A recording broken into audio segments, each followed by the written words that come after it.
그 다음번에 우리 원자력 발전 얘기할게요. 7월 27일 두 번째 주제는 원자력 발전소입니다.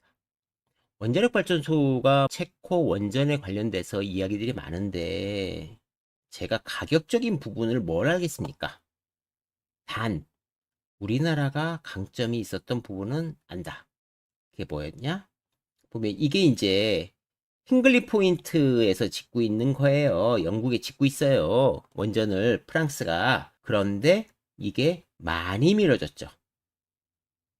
4년에서 6년. 자, 원전을 내가 짓고 있는데 예를 들어서 10년 계획으로 짓는데 14년이나 16년이 걸리고 공사비도 막 증가해. 그런 회사와 여태까지 공기를 참 잘 맞췄고 단가도 싼 회사 중에서 고르라면 정치적인 이슈가 아무리 강하더라도 가능하면 공기를 맞출 수 있는, 왜냐면 지금 전기가 되게 급하잖아요. 그런 나라를 줬을 거라고 생각은 해요. 그래서 저는 저가 입찰보다는 공기가 아니었을까. 그리고 혹시 저가 입찰을 했더라도 다음부터는 우리가 공기를 잘 맞출 수 있는 나라고 서방 국가 안에서 서플라이 체인이 잘 갖춰진 나라기 때문에 자신 있게 입찰하셔라. 이렇게 얘기 드리고 싶고요. 자, 이게 몇 년 전에 나온 EU의 연료별 총 발전량이에요. 보시면요. 윈드가 제일 많아요. 유럽이라는 나라의 특성이 산악도 많고 평야가 별로 없으니까 태양광보다는 풍력이 바다가 많으니까 이해합니다. 자, 그런데요. 원전은요. 똑같아. 지금 보시면 원전은 과거에 유럽은 이건 친환경으로 해야지 원전이 되겠어? 라고 했었죠. 근데 지금 어떻게 되죠? 지금은 갑자기 인플레이션도 심해지고 기타 등등 문제들 때문에 원전이 많아지고 있습니다. 여기 보시면 원전 중에서 유럽만 보시더라도요. 폴란드, 체코, 네덜란드, 튀르키예, 불가리아, 영국, 유럽? 네, 어쨌든 많아지고 있습니다. 그래서 이제 좀 바뀌겠죠. 유럽도 이제 저런 계획들이 과거에 나왔던 것들은 좀 바뀔 건데요. 또 저도 풍력을 좋아하긴 하는데 이 문제는 좀 보셔야 됩니다. 계속적으로 고장이 났던 여기가요. 지금 블레이드를 유리섬유나 파이버글라스나 아니면은 탄소섬유, 카본으로 만들잖아요. 그런데 이게 다 깨져가지고 이제 셧다운 됐죠. 블레이드는 여러분들이 다 아시겠지만 풍력의 날개입니다. 그리고 제가 옛날에 풍력 강의 했을 때 보셔서 아시겠지만 해상 풍력은 이제 점점 더 높아지고, 왜냐하면 이제 발전 용량을 키워야 되니까요. 점점 더 높아져서 이제 이렇게 되는데 이때 얘네들이 돌 때요. 이 충격의 흡수 이것들이 지금 과연 구조적으로 유리섬유가 감당이 가능하냐 이런 얘기들이 나오고 있습니다. 유리섬유가 아니라 그것보다 훨씬 더 가볍고 훨씬 더 강도가 좋은 탄소섬유로 해야 되는 거 아니니? 라는 이야기들이 나오고 있습니다. 그래서 이 부분이 결국은 탄소섬유로 하면 좋은데요. 비싸잖아요, 탄소섬유가. 그래서 보시면 무게가 적어서 더 많은 에너지를 얻을 수 있어. 당연하죠. 바람 에너지가 결국은 전기 에너지로 바뀌는데 그 매개체가 블레이드인데 블레이드 무게가 적어야 잘 돌릴 거 아닙니까? 그래서 중요합니다. 단 긴 게 도니까요. 피로가 쌓인단 말이에요. 피로도가 쌓여서 부러질 수 있어요. 부러질 수 있으니까 탄소 섬유가 오히려 중요한 거 아니니? 탄소 섬유가 비용 구조가 맞는다면, 근데 비용 구조가 잘 안 맞죠. 그러니까 못 쓰고 있는 건데 결국 이 이야기는 무슨 얘기냐면 유리 섬유가 어떻게 되는지 우리가 좀 살펴볼 필요가 있습니다. 이 문제가 몇 번 일어났거든요. 어쨌든 그런 식으로 이제 친환경도 문제고 다 문제인데 보자고요. 아까 제가 안 드렸던 말씀 중에 하나가 신재생 에너지는 REC 한다고 말씀드렸는데 이거를 말씀을 안 드렸어요. 돈을 어떻게 받냐? 돈은 발전량을 곱해야 되잖아요. 그러니까 아까 제가 용량 말씀했잖아요. 10메가와트면 이게 10의 6승이에요. 10메가와트가 1년에 몇 시간 돌았는데, 그러니까 태양광은 낮에만 도니까 평균 5시간, 그리고 30일, 그리고 술이 필요 없으니까 12개월 돌아. 그러면 어느 정도 약이 나오잖아요. 이 숫자에다가 우리가 뭘 곱해요? S&P. 개통 전력 가격을 곱해서 받고, 플러스 REC에다가 가중치. 너 1이니 0.5니 1.5니 이거 곱해서 하면 된단 말이에요. REC 가격도 아까 알고 S&P 가격도 나오니까 S&P 가격이 맨날 바뀌고요. REC도 내가 팔 때마다 조금씩 달라지는데 범위가 있죠. 자, 이렇게 해서 우리가 신재생 에너지 돈을 받는단 말이에요. 그럼 신재생 에너지는 연료비가 안 들기 때문에 S&P가 높으면 돈을 많이 벌고 REC가 높으면 돈을 많이 벌고 가중치가 높아야 돈을 많이 벌어요. 물론 발전량이 많아야지 기본적으로 돈을 많이 벌죠. 그러니까 발전량이 많아야 되는 얘기는 이렇게 생각하시면 됩니다. 한국의 태양광과 사막의 태양광은 똑같다? 다릅니다. 사막이 훨씬 더 발전량이 높겠죠. 그러니까 거기가 돈을 많이 벌고 S&P 가격은 전력 가격이니까 좀 왔다 갔다 다르겠죠. 자, 여기에서 S&P 요거는요. REC는 메가당 주는 거고요. 요거는 10의 6승 해야 돼요. 그래서 어쨌든 S&P가 900원이다. 그러면 900원 곱하면 되고 REC가 6만 원이다. 그러면 6만 원을 곱해서 가중치랑 하면 이 신재생 에너지의 단가가 나와요. 제가 왜 이렇게 구구절절 말씀을 드렸냐? 자, 이제 우리가 고민해야 되는 게 있습니다. 뭐냐면 일단은요. 지금은 태양광이 조금 더 많아지고 있죠. 태양광이 우리가 지배판을 놓고 태양광을 하면 태양광 발전소만 24시간 공급할 수 없으니까 얘가 된다면요. 얘를 저장해야 된다. 그래서 태양광과 세트인 ESS가 커지죠. 그래서 예를 들면 우리는 건기야. 건기니까 하루에 10시간은 발전을 할 수 있고 14시간은 ESS로 커버할 거야. 라고 한다면 총 규모가 계산이 돼요. 문제는 풍력입니다. 풍력은요, 밤낮 상관없이 바람 불 때 되는데요. 바람이 잘 불어서 24시간 돌면 상관없죠. 그런데 그게 조금 더 태양광보다 예측하기 어렵다는 거죠. 그래서 ESS 규모를 넣기가 어렵습니다. 그래서 복합적으로 돼야 되는 거고요. 이런 여러 가지 문제들이 결국은 비용을 유발시키고 그리고 송전솔로에 압박을 주죠. 그러니까 지금 현실적인 대안으로 원자력이 나오고 있는 겁니다. 자, 유럽에서도 그런 현실적인 부분 때문에 원자력이 나오는 건데 지금 어느 정도냐면요. 2030년까지요. 신규 원전이요. 61기가와트예요. 그러니까 보통 원전이 1기가에서 조금 더 넘으니까요. 약 60개 정도의 원전이 짓는다고 보시면 되고요. 물론 이제 중국에서 많이 짓고 있죠. 2050년에요. 넷제로를 하기 위해서 필요한 용량은요. 800개 정도가 필요하다는 거죠.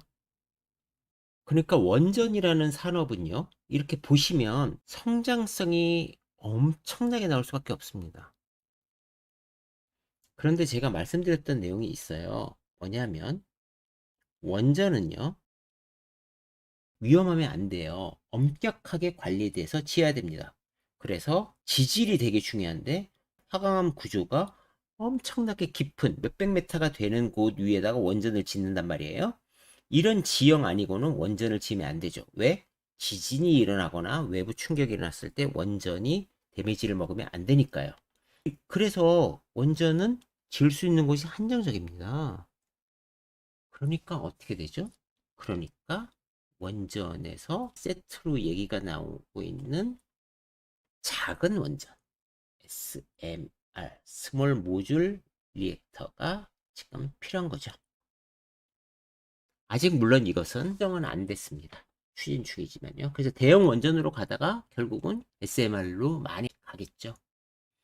SMR은 어떤 장점이 있을까? 그때도 말씀드렸지만 SMR은요 작잖아요. 신한투자증권 그림이고요. 설명을 좀 드리겠습니다.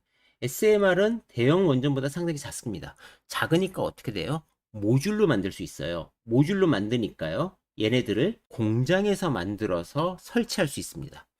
대형 원전은요. 현장에서 지어야 되는데 SMR은요. 공장에서 어느 정도 지어서 조립해서 설치할 수 있습니다. 공기가 짧아지고 안정성이 높고 대량 생산이 가능합니다.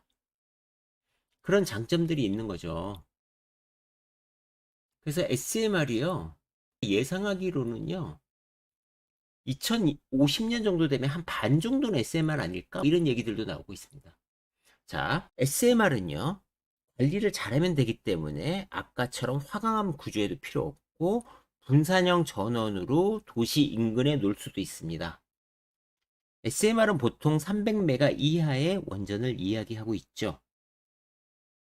SMR은 지난번에도 설명드렸지만 폐 석탄 발전소에 석탄을 떼지 않고 여기다가 SMR을 한 3개 정도 놔서 송전솔로 그대로 이용하고 변전소 그대로 이용해서 넷째로 구현 가능하다. 그러니까 SMR은 활용도가 굉장히 높다. 이런 말씀 드렸었고요. SMR을 또 여기 활용도를 보시면요. 발전, 수소 생산, 지역 난방, 담수, 핵 추진 로켓, 우주선, 위성 이렇게 나와 있는데요. 여기서 열 보시면 지역 난방 오케이 알겠어. 담수 생산, 담수도 열 필요하니까 알겠어. 전기도 필요하고. 자, 핵 추진 로켓 우주선 너도 열 필요하구나. 근데 여기서 보시면 수소도 있어요. 수소. 이건 좀 이따 설명을 드릴게요. 그래서 수소를 만들 때도 열 에너지가 중요하다. 자, SMR도 열이 나잖아요. 대형 원전은 냉각기 때문에 바다에서 놓고 사용한다고 말씀을 드렸어요. 엄청나게 많은 열들을 식혀야 되죠. 열교환기를 통해서. 아까 여기서 보시면 핵추진 로켓가 있었단 말이에요. 벌써 몇 년 전에요. 나사는요. 2027년도에 핵추진 우주선을 하겠다고 발표했어요.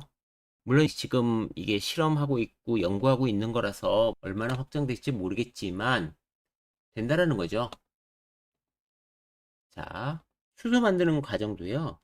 고온으로 수전해 하는 게 있고 저온 수전해가 있어요. 우리가 보통 아는 게 전기분해는 저온 전기분해고요. 고온으로 하게 되면 제가 ECC, NCC 할 때도 말씀드렸는데 열 에너지를 놓으면 크랙하기가 좋아지잖아요. 그러니까 마찬가지로 물도 되게 고온으로 해서 전기를 좀 줄여서 수전해를 하는 거죠. 그래서 히터가 필요하고 이때 히터에서 그 열을 원전에서 나오는 열로 좀 사용해보자. 그 폐열을 이용해보자. 그러면 전기가 좀 적게 들지 않겠니? 라는 겁니다. 에너지 효율이 좋지 않겠니? 그게 지금 개발되고 있는 거죠. 그리고 옛날에 SMR 쭉 할 때 제가 설명 다 드렸었는데 SMR의 재밌던 것 중에 하나가 뭐냐면 소듐 냉각로도 있었고 용융염 원자로도 있었고 많이 있었는데 자 다시 한번 들어보자고요. 물로 할 때는 경수가 있었고요. 중수가 있었잖아요. 경수는 일반 물이고 중수는 수소가 하나 더 있는 물이고요. 그때 중수가 비싸다고 말씀드렸고 경수는 뭐 쉬운데 에너지적인 부분이 있고 자 우리가 등압형, 가압형도 말씀드렸고요. 자 우리가 가압형이라는 게 뭐였죠? 어떤 공간에 어떤 물을 압력을 많이 올리면 이 물이 100도씨에서 안 끓어요.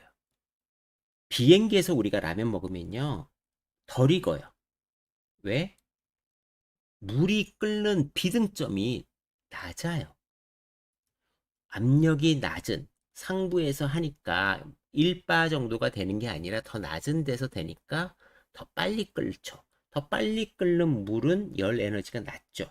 자, 반대로 우리가 압력을 많이 가하면 100도, 200도, 300도에서도 물이 안 끓어요. 수증기가 안 돼요. 물로 돌아가죠. 그 물을 이용해서 우리가 핵에서 핵분열이라는 에너지를 가지고 어떻게 해요? 열교환기로 주는 거였잖아요. 그게 우리가 생각했던 뭐죠? 가압형이었고요. 다시 한번 하나씩 하나씩 보는 거예요. 그 다음번에 우리가 나트륨과 소듐 이런 것들 얘기할 때 뭐가 좋았죠? 상온에서 걔네들이 고체화되니까 안정성이 높다 이런 얘기도 했었고요. 지나고 보니까 좀 새롭죠. 그래서 SMR도 아직은 우리가 많은 얘기들이 왔다 갔다 할 텐데, 하지만 당연히 가장 빠를 거는 물로 하는 거가 가장 빠를 겁니다. 왜냐하면 물은 검증할 게 없잖아요. 그래서 물로 하는, 그리고 등하평보다는 가평이 낫고요. 그래서 그런 것들이 빠르게 절차가 통과될 거고요.